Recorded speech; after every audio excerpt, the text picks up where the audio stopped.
We've been members here since the year 2000 and 2000. I think 2000, yeah. We visited First the church. first church down on Main Street, and were impressed, and we were introduced to both David Brownlee and Elaine Lilliston. And then we went on, and weeks after that we attended other churches in the area. And in the meantime they had moved here on Judd Parkway.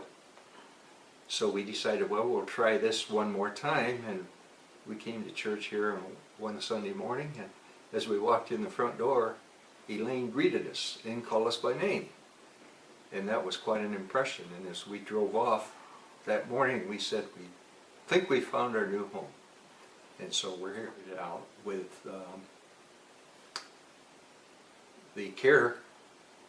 the small group care leadership team, and I became a facilitator and a small group leader.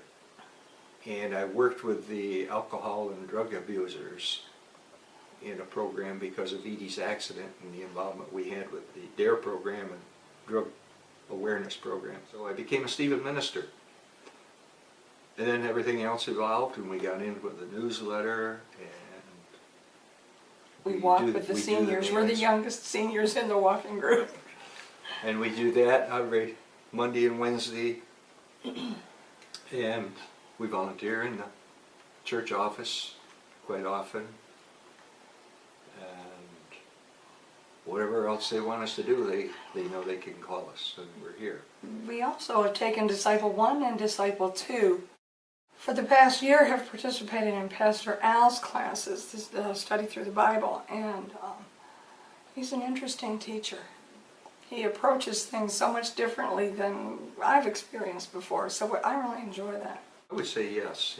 His Bible studies on Wednesday mornings have been an inspiration to both of us. Not only is he a good preacher, but he's also an excellent instructor. I think really what's really drawn us in worship is the 8:15 service.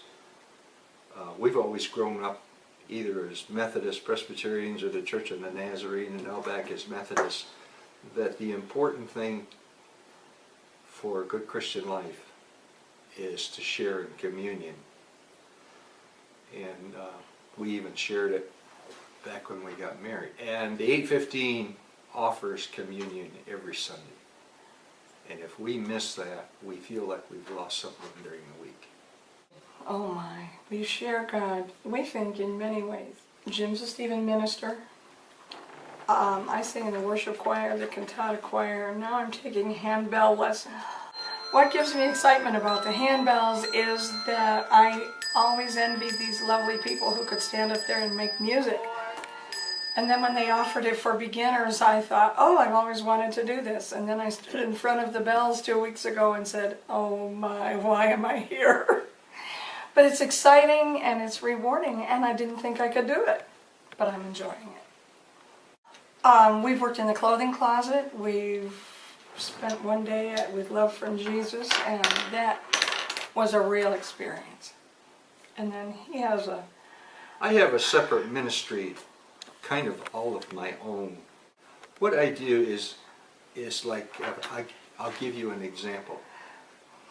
A while back, I was in the checkout line at Walmart, and the customer ahead of me had purchased something, and according to him it was supposed to be on sale, but it rang up it wasn't on sale.